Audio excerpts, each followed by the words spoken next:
dividi-la em blocos menores. Primeira carta de Paulo a Timóteo, capítulo 6, versos 3 até o verso 5.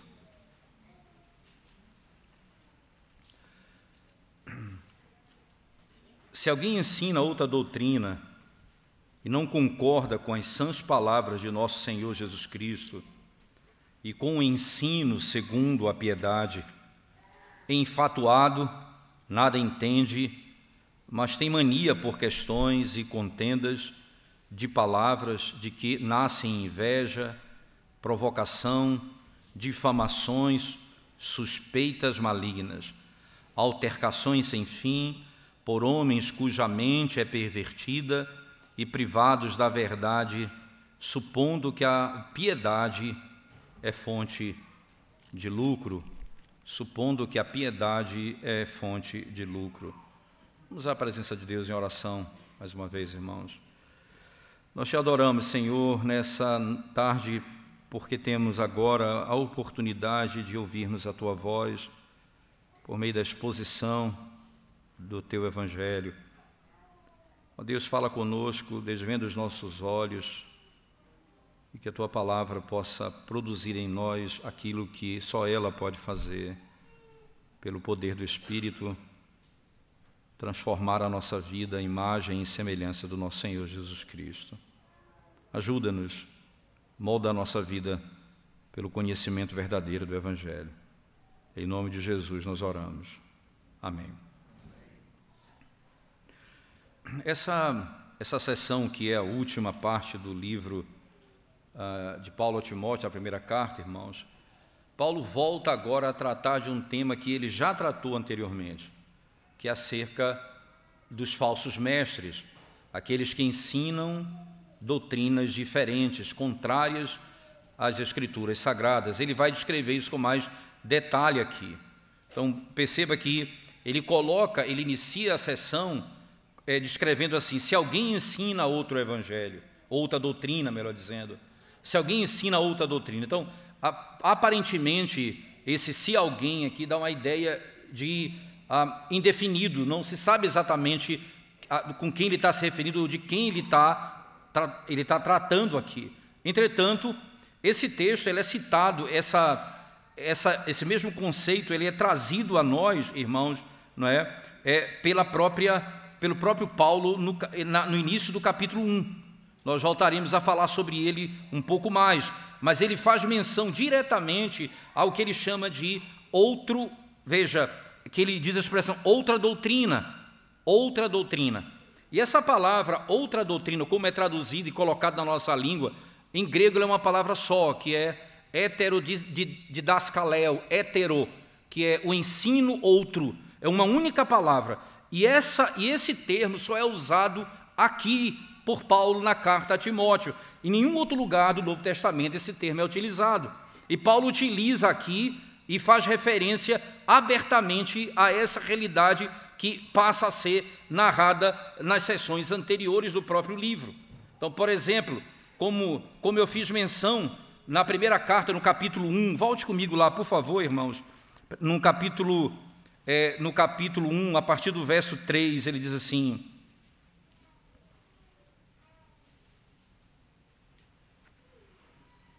quando eu estava de viagem rumo da Macedônia, te roguei permanecesse aí em Éfeso, não é, para administrares a certas pessoas, a fim de que não ensinem outra doutrina.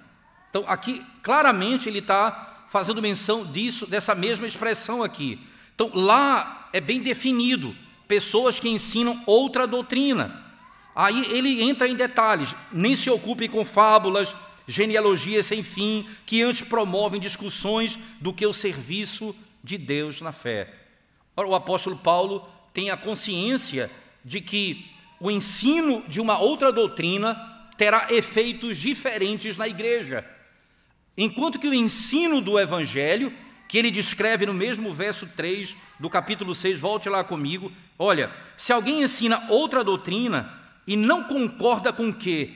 Com as sãs palavras de nosso Senhor Jesus Cristo e com o ensino segundo a piedade. Então, ele põe aqui um contraponto.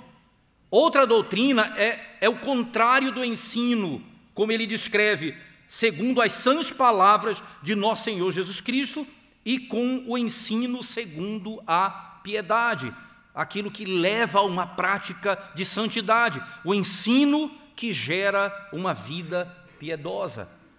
Se alguém não prega esse evangelho, o evangelho que foi dado por Cristo, a mensagem e a doutrina que é dada por Cristo, segundo a piedade, esse aqui ensina outra doutrina. Ora, ele diz, se alguém ensina outra doutrina e não está de acordo com essa realidade. O apóstolo Paulo vai fazer aqui, irmãos, nesses 3 versos, ele vai avaliar os falsos mestres em relação à questão da verdade, em questão de unidade e da motivação. Como é que eu sei que o ensino é verdadeiro ou falso? Como eu posso julgar isso aqui? Então, questões serão levantadas. Verdade, unidade e motivação. A crítica que ele faz contra esses que ensinam outro evangelho, irmãos, é que eles se desviaram da fé, eles dividiram a igreja e eles amam o dinheiro.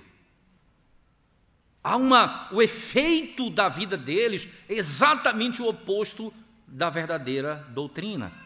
Veja, eles se desviaram da fé, eles dividiram a igreja e eles amam o dinheiro.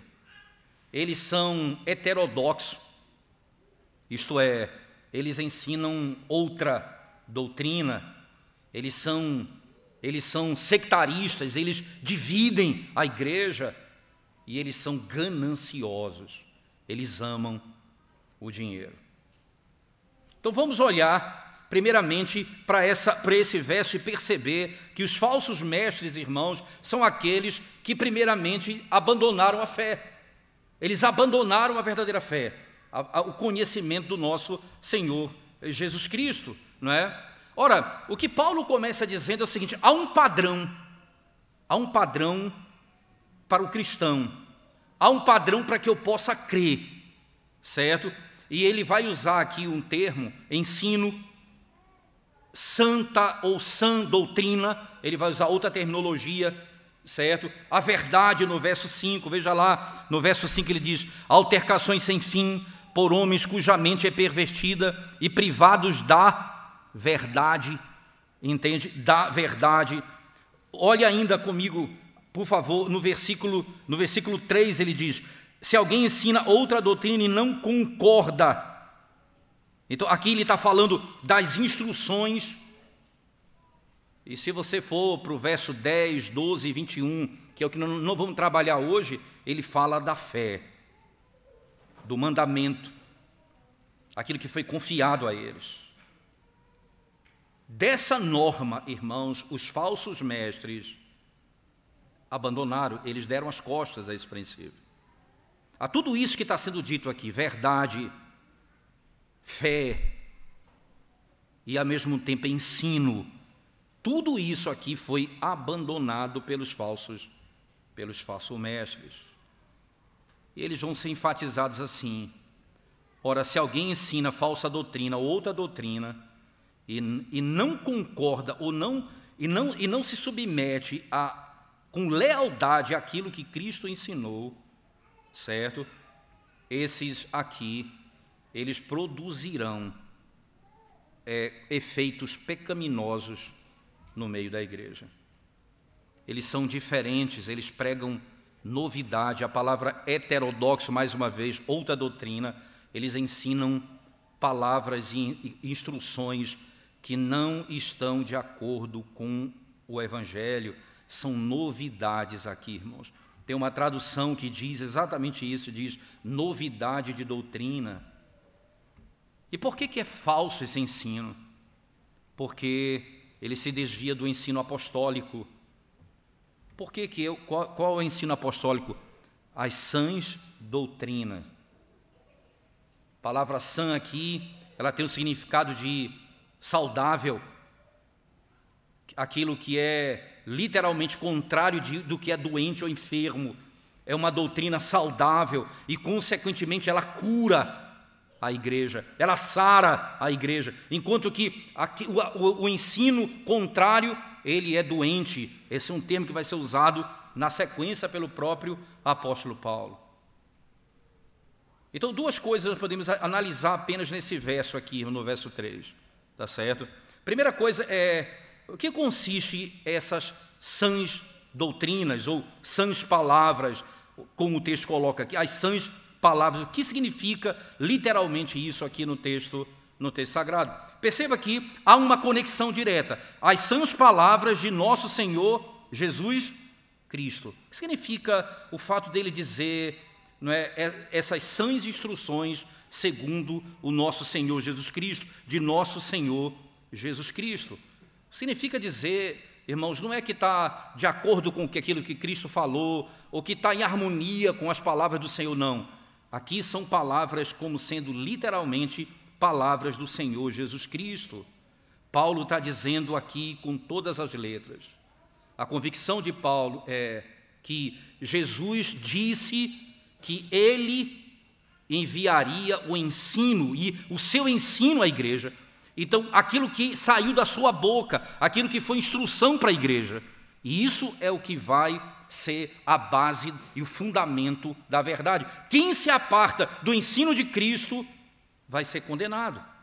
Perceba que Paulo utiliza essa expressão, com as sãs palavras de nosso Senhor Jesus Cristo. Ele não coloca apenas as sãs palavras de Cristo, mas ele coloca toda uma expressão, as sãs palavras de nosso Senhor Jesus Cristo. Porque quando ele usa essa expressão, ele está falando da autoridade. Essas sãs palavras, elas têm autoridade porque elas procedem de Cristo. Elas foram determinadas por Ele. O apóstolo Paulo tem certeza, não é, que, por exemplo, quando Jesus enviou os 70 irmãos, não é, literalmente, Jesus disse, quando ele envia esses 70, lá no Evangelho, Lucas implica que quando Cristo ascendeu aos céus, ele continuaria a ensinar a igreja, mesmo depois que ele estivesse nos céus. Ora, ele iria, preste atenção, ele envia os homens para pregar, para que ensine as suas palavras, e quando ele é assunto aos céus, ele diz que continuaria ensinando a mesma verdade dos céus, não apenas quando estivesse na terra. Se você olhar um detalhe interessante, lá em Atos, no capítulo 1, verso 1, por favor, só volte um pouco aqui, o Novo Testamento, o primeiro verso do capítulo 1 de Atos, diz assim o texto sagrado, Atos 1, verso 1.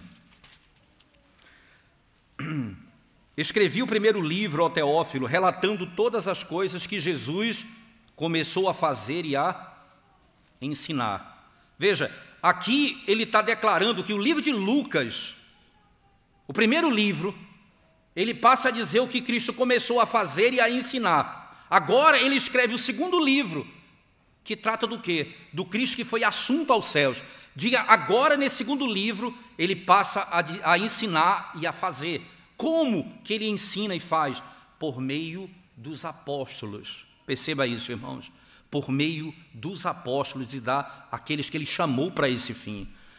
Ora, ele ensina nos evangelhos, e quando ele é assunto aos céus, ele continua ensinando pelo Espírito à igreja. E é o que é registrado no Novo Testamento, não é? Como é registrado no Novo Testamento. Perceba que Paulo tinha consciência, irmãos, que quando ele falava, Cristo estava falando por meio dele. Ele vai até chegar a declarar isso, quando ele fala acerca dos Gálatas. Se você puder abrir sua Bíblia comigo em Gálatas, no capítulo 4, verso 14, escute bem como Paulo declara essas realidades. Gálatas, capítulo 4, versículo 14. Gálatas 4, 14, Paulo diz assim: E posto que a minha enfermidade na carne vos foi uma tentação, contudo, não me revelaste desprezo nem desgosto, antes me recebeste como anjo de Deus, como o próprio Cristo Jesus. Como o próprio Cristo Jesus. Ora, o que Paulo está dizendo, irmãos, aqui a Timóteo é o ensino segundo as sãs palavras, que elas têm uma origem, elas procedem do nosso Senhor Jesus Cristo. Ele é o que ensina, ele ensina a igreja continuamente. Logo, se não está de acordo com Cristo, não está de acordo com os apóstolos, não é uma sã doutrina, nem sã palavra, é contrário ao Evangelho. Essa outra palavra, ou essa outra doutrina, não procede dessa fonte de autoridade. Paulo e os apóstolos só tinham autoridade, irmãos, porque eles falavam por Cristo. Na autoridade de Cristo, não era a autoridade própria deles, era a autoridade de Cristo. E é nesse sentido que eles falam à igreja. Tá certo? Então você vai entender, aqueles que discordam de Paulo, discordam de Cristo. Então só tem uma resposta plausível, irmãos, não é? O que significa as sãs palavras? A palavra de Deus. Eu preciso me humilhar e tremer diante da verdade, não é? É aí sim que eu devo me submeter, mas esses falsos ensinadores, mestres, eles, na realidade, eles endurecem o seu coração e rejeitam essa doutrina. Então, o que é que eles fazem? Eles trazem uma outra doutrina, a doutrina do seu próprio coração. Eles trazem um ensino próprio que não está de acordo com o Evangelho do Senhor Jesus Cristo. Mas tem um detalhe ainda interessante, porque não apenas isso, não produz aquilo que deve produzir. Veja a segunda parte. E com o ensino segundo a piedade. O que é que Paulo está dizendo aqui, irmãos? Não é? O que é que Paulo está dizendo aqui? É que esses indivíduos, esse evangelho que eles pregam, que não tem como fonte o Senhor Jesus Cristo, revelado, aquilo que está revelado na palavra de Deus, esses aqui, os que ensinam um falso evangelho produzem uma vida gananciosa, eles produzem divisão, ganância. É o que vai acontecer nos argumentos de Paulo na sequência. Ora, essa doutrina do Evangelho produz piedade. O que é piedade? É conformidade ao conhecimento do Evangelho. Nós acabamos de ver na carta, no capítulo 3, quando Paulo diz, o grande é o mistério da piedade, quando descreve aquele que foi manifestado em carne, não é? E aí ele passa a descrever a obra dele até a glorificação e recebido na glória. Então esse é o mistério da piedade. Então essa obra, esse evangelho produz mudança de vida naqueles que creem nele, que se submetem a ele. Você vai entender que esse evangelho é o que faz com que Paulo trate acerca do trabalho dos servos, dizendo, olha, você precisa entender que você tem um Senhor que é Cristo. Então você vai se submeter a algumas situações para não trazer escândalo ao próprio evangelho. Entende? Então, se nós estamos submetidos a isso, isso produzirá um modelo, um comportamento, uma submissão que é próprio daqueles que creram no evangelho. Como é que o marido vai amar sua esposa se não for por meio do Evangelho de Cristo? Como é que a esposa vai ser submissa ao marido? Como é que um filho vai ser obediente aos pais, e como os pais vão educar os filhos? Não é exatamente pela mesma autoridade do Evangelho, por causa do Evangelho de Cristo, é que nós vivemos dessa forma. Paulo vai nos mostrar que quando esse Evangelho é pregado, ele produz um modelo de piedade, um modelo de santidade. A sã doutrina, ela é aquilo que foi anunciado por Cristo quando esteve no nosso meio, quando ele foi assunto aos céus pelo Espírito que procedeu do Pai e do Filho, e é o que está registrado na palavra de Deus, e produz uma vida de piedade, um evangelho que produz uma vida de santidade. O que é que vai acontecer no segundo momento? Primeiro, esses falsos mestres, irmãos, eles vão se afastar eles vão se afastar da fé verdadeira. Em segundo, eles vão também, os falsos mestres, eles vão, como consequência disso, dividir a igreja de Cristo. Veja o verso 4, como é interessante. Acompanhe comigo o 4, irmãos. Ele é enfatuado, nada entende, mas tem mania por questões e contendas de palavras, de que nasce inveja, provocação, difamações, suspeitas malignas. Que coisa, não é? Ele tem, olha a expressão, é enfatuado, nada entende, mas tem mania por questões, mania por questões. Ele gosta de controvérsia, de contenda, de palavra. Essa expressão aqui, mania por questões, ou então essa é uma expressão que pode significar, ele tem um interesse não saudável em controvérsias, ele tem interesse não saudável por palavras, ele tem um entusiasmo mórbido pela mera especulação, e ele gosta apenas de discutir termos e palavras. Paulo descreve, irmãos, esse indivíduo como doente,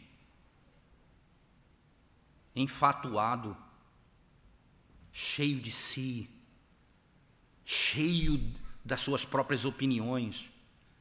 Esse aqui não se adequa às sãs palavras que procedem de Jesus Cristo, estão de acordo com os apóstolos. Esses aqui têm a sua própria opinião sobre as coisas.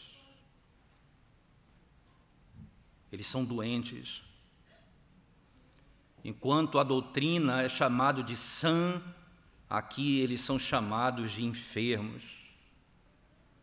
Os falsos mestres, irmãos, chega a ser, tem uma natureza patológica espiritual, se eu posso dizer assim.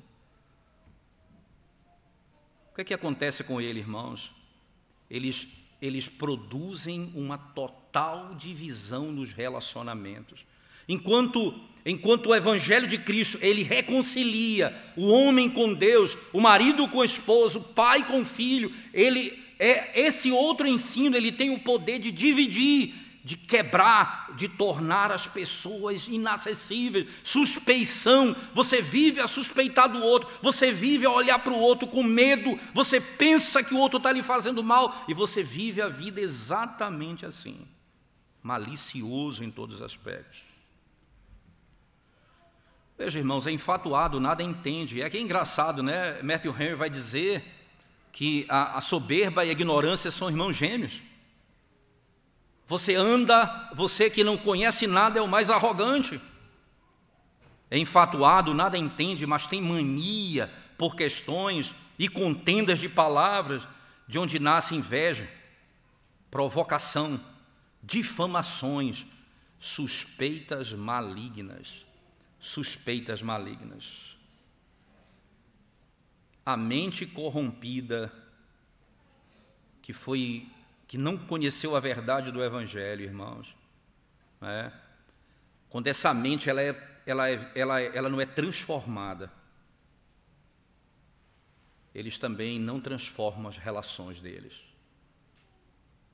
Um Evangelho que não reconcilia verdadeiramente o homem com Deus não é o Evangelho que busca a harmonia de relacionamentos que podem ser santos em todos os sentidos. Isso é um ponto fundamental. E por último, você vai ver no mesmo texto, irmãos, esses aqui, eles são amantes do dinheiro.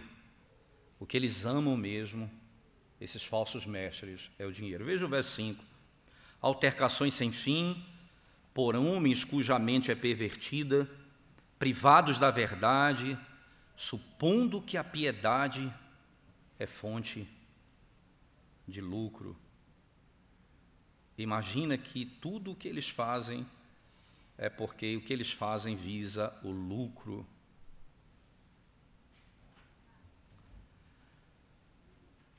Quando você presta atenção um pouco nessa carta de Paulo a Timóteo, lembre-se que nós estamos falando aqui de Éfeso, não é, irmãos? Da história da Escritura que trata do período da igreja de Éfeso, e ali você tem problemas sem fim. Por exemplo, só para você entender um pouco, volte comigo lá para Atos, no capítulo 19, um pouco desse contexto, para você entender por que esse amor ao dinheiro era um problema sério no meio deles. Atos, capítulo 19, por favor, a partir do verso 23, diz assim o texto sagrado. Por esse tempo houve grande alvoroço acerca do caminho, pois um ourive chamado Demétrio, que fazia de prata nichos de Diana e que dava muito lucro aos artífices, convocando-os juntamente com outros da mesma profissão, disse-lhes: senhores, sabeis que deste ofício vem a nossa prosperidade, e estás vendo e ouvindo que não só em Éfeso, mas em quase toda a Ásia, este Paulo tem persuadido e desencaminhado muita gente, afirmando não serem deuses os que são feitos por mãos humanas.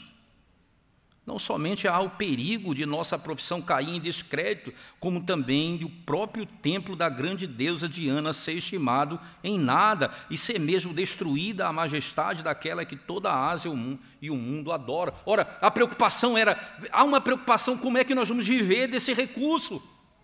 Então havia naquele local um princípio de que eles buscavam ganhar e ter recurso com aquilo que eles pregavam. E Paulo ele conhece muito bem isso e diz: olha, muita gente que está na igreja e que esses que ensinam o falso evangelho, eles acham que a religião é fonte de lucro, que a piedade é fonte de lucro, que o ensino de Cristo tem um objetivo: ganhar dinheiro.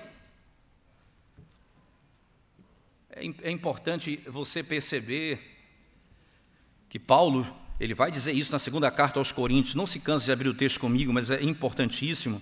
Segunda carta de Paulo aos Coríntios, no capítulo 2, verso 17, veja o que Paulo diz acerca do seu testemunho, irmãos.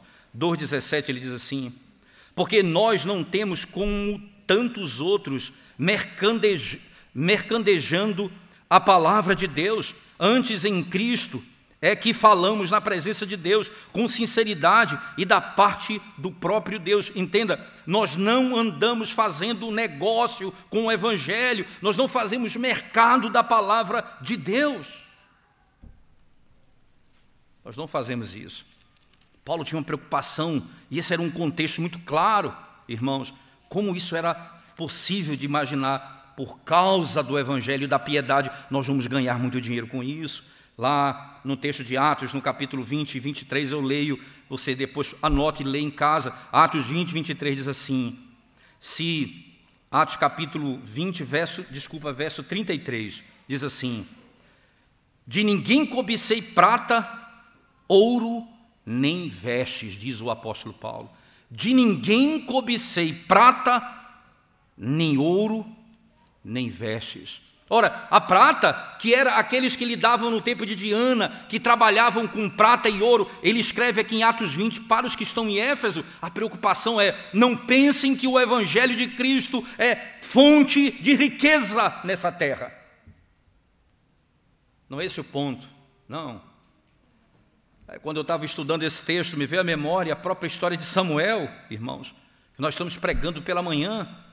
Samuel, quando Israel resolve escolher um rei, ele renuncia ali, porque Samuel já era de idade, e no capítulo 12 ele vai resignar o seu cargo, e ele diz assim no capítulo 12 de 1 Samuel: então disse Samuel a todo Israel: eis que ouvi a vossa voz em tudo quanto me disseste, e constituiu sobre vós um rei. Agora, pois, eis que tendes o rei à vossa frente. Já envelheci, estou cheio de cães, e meus filhos estão convosco. O meu procedimento esteve diante de vós, desde a minha mocidade até o dia de hoje. Eis-me aqui, testemunhai contra mim, perante o Senhor e perante o seu ungido, de quem tomei o boi, de quem tomei o jumento, a quem defraudei, a quem oprimi, e das mãos de quem aceitei suborno, para encobrir com ele os meus olhos, e então eu vou restituir. Diga o que eu fiz contra vós. Ora, no fim da sua jornada, ele olha e diz: me diga onde eu defraudei algum de vocês. em que eu ganhei de vocês algum recurso indigno para encobrir o pecado de vocês. É interessante notar isso, irmãos, porque aqueles de Timóteo, que Paulo está tratando aqui como sendo esses homens que não conhecem a verdade, eles entendiam assim. A piedade é fonte de lucro. Paulo nos dá aqui 3 testes práticos para o qual nós devemos avaliar todo o ensino. E nós devemos fazer isso, como diz John Stott, na forma de perguntas. Esse ensino é compatível com a fé apostólica que está no Novo Testamento? Esse ensino é compatível com aquilo que está revelado pelos apóstolos? Segundo, tem intenção de unir ou dividir a igreja? Terceiro, promete piedade com contentamento ou como cobiça? Porque é o que vai ser dito no verso 6, que vai ser nossa exposição a partir do nosso próximo domingo. De fato, grande fonte de lucro é a piedade com contentamento. Piedade com contentamento. Promove piedade com contentamento, irmãos, ou esse ensino promove cobiça? Cobiça. Como pode, irmãos, nós, com toda boa vontade, nós olhamos para as igrejas chamadas neopentecostais, de modo geral, que pregam um evangelho completamente distorcido, o evangelho de Cristo, e que o foco do ensino deles é exatamente na cobiça dos homens. Vocês vão ganhar dinheiro. Se você der isso, você vai ganhar aquilo. Se você entregar sua casa, você vai ganhar um prédio. Se você entregar todo o seu salário, você vai ser dono de uma empresa. O que é que eles promovem? E por que eles vão para a igreja? Para satisfazer a sua cobiça. O falso evangelho produz piedade, não com contentamento, com ganância, o desejo de ficar rico nesse mundo. O que tem sido feito, irmãos, nos nossos dias acerca daquilo que é o evangelho, é algo terrível na nossa sociedade. E eu queria concluir pontuando 6 aspectos importantes aqui para a vida da igreja, dessa doutrina que acabamos de analisar no texto dos versos 3 a 5. Primeiro, irmãos, as palavras do nosso Senhor Jesus Cristo, elas são palavras saudáveis, santas. Elas são adequadas para prevenir, para curar as feridas da igreja. Também para sarar a consciência ferida. O Senhor Jesus tem a palavra adequada para cada um. E me vem à memória o livro do profeta Isaías, no capítulo 50, quando ali ele descreve as palavras do próprio Senhor Jesus Cristo, dizendo assim, no versículo 4 e 5 do capítulo 50, diz assim, irmãos, verso 4, o Senhor Deus me deu língua de eruditos, para que eu saiba dizer boa palavra ao cansado.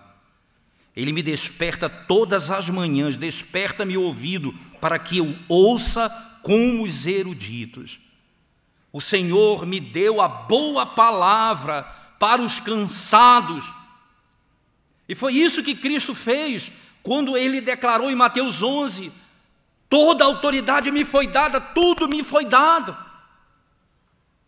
Aí ele olha e diz: vinde a mim, vós todos que estáis cansados e sobrecarregados, e eu vos aliviarei. As palavras do Senhor, irmãos, ela renova o cansado, ela restaura o oprimido, ela dá esperança ao que está sem esperança, ela renova a força dos fracos. Segundo, as palavras de Cristo, irmãos, elas são as melhores palavras e as únicas palavras que podem prevenir rupturas na igreja. Porque ninguém que professe a fé nele vai disputar a autoridade de suas palavras. Que o Senhor Jesus Cristo, é dele que procede o ensino e ele é o mestre da igreja. Isso é importante porque você vai olhar que essas são as palavras que vão prevenir ruptura, e as palavras que dividem a igreja não são as que procedem de Cristo. Deixa ele dizer, quando são coisas como essas, é claro que na história nós sabemos, quando a reforma rompeu, quando a igreja do Senhor foi liberta da escravidão, naquele contexto, quando ela foi arrancada da Babilônia, ela recebeu a vocação do som da trombeta do Evangelho, que arrancou a igreja de Cristo do meio da Babilônia, como quem tirou os escravos do Egito e como quem tirou os escravos da Babilônia. Sim, há momento que nós vamos sair porque vamos ouvir a voz do nosso mestre, mas no meio da igreja, o Evangelho é o que produz unidade e não ruptura no nosso meio. Outro aspecto importante que eu quero frisar aqui para os irmãos: todo aquele que ensina um evangelho diferente desse, irmãos, e não consente com essas sãs palavras, é soberbo, não conhece nada, não sabe de nada. Soberba e ignorância caminham de mãos dadas. E Paulo aqui, por outro lado, outro aspecto, coloca uma marca naqueles que não consentem com as palavras de nosso Senhor Jesus Cristo e a doutrina que está de acordo com a piedade. Ele diz: olha, esses são soberbos, esses não sabem nada. Esses não sabem nada. Esses se dizem competentes, conhecedores, mas na realidade eles são ignorantes, eles são soberbos. Paulo coloca uma marca: se alguém se levanta com toda a inteligência do mundo e se opõe às palavras de Cristo, há uma marca neles: ignorante, arrogante, soberbo, que não se submete às palavras de Cristo. Que não submete às palavras de Cristo. Nós sabemos também ainda um outro aspecto, uma outra aplicação importante, irmãos: os efeitos tristes das pessoas que amam questões e ficam com brigas por questões pequenas, como o texto coloca com tanta clareza aqui no texto para nós. Enfatuado, nada entende, mas tem mania por questões e contenda de palavras. Essas pessoas, irmãos, que vivem produzindo esse tipo de coisa, sabe o que é o produto do trabalho delas? Inveja, divisão, disputas perversas.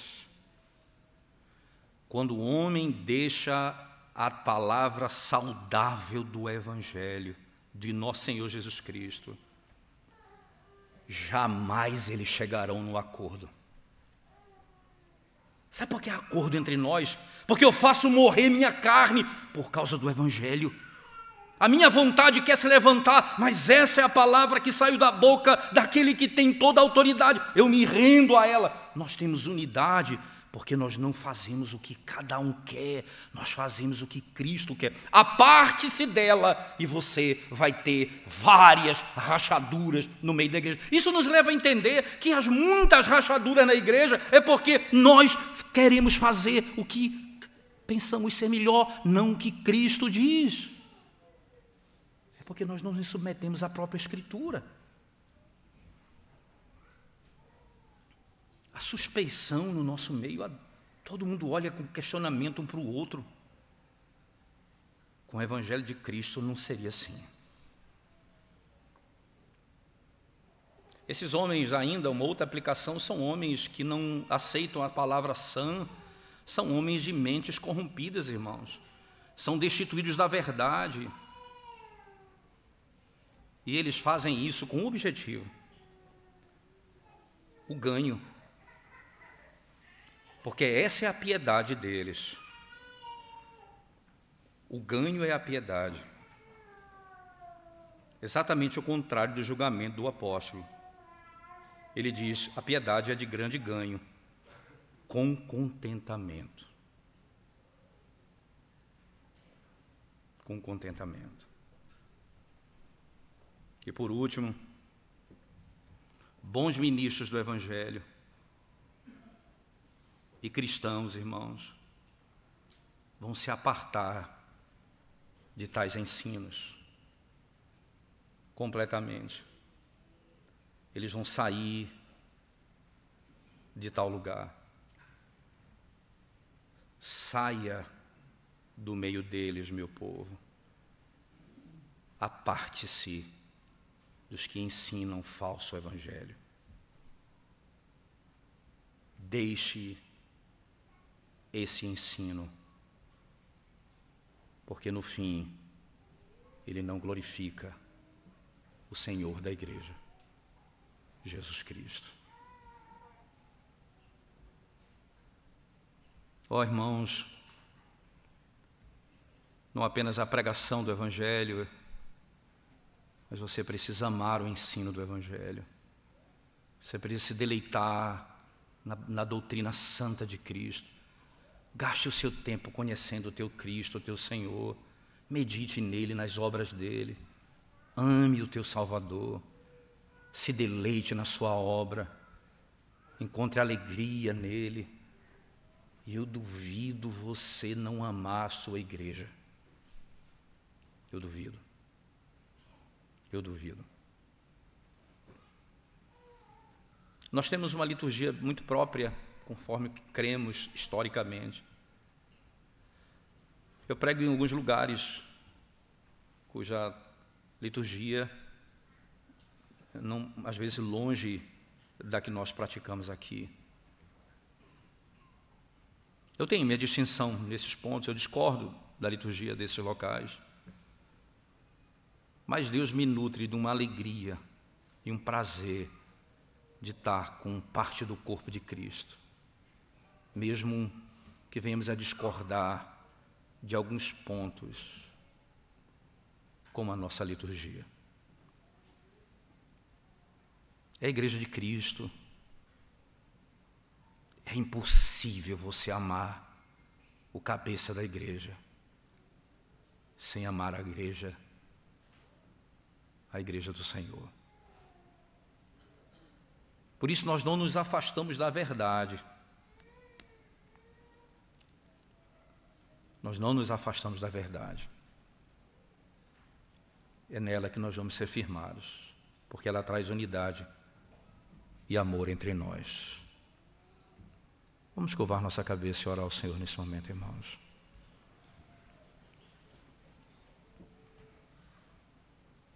Te damos graças, Senhor. Te damos graças pelo privilégio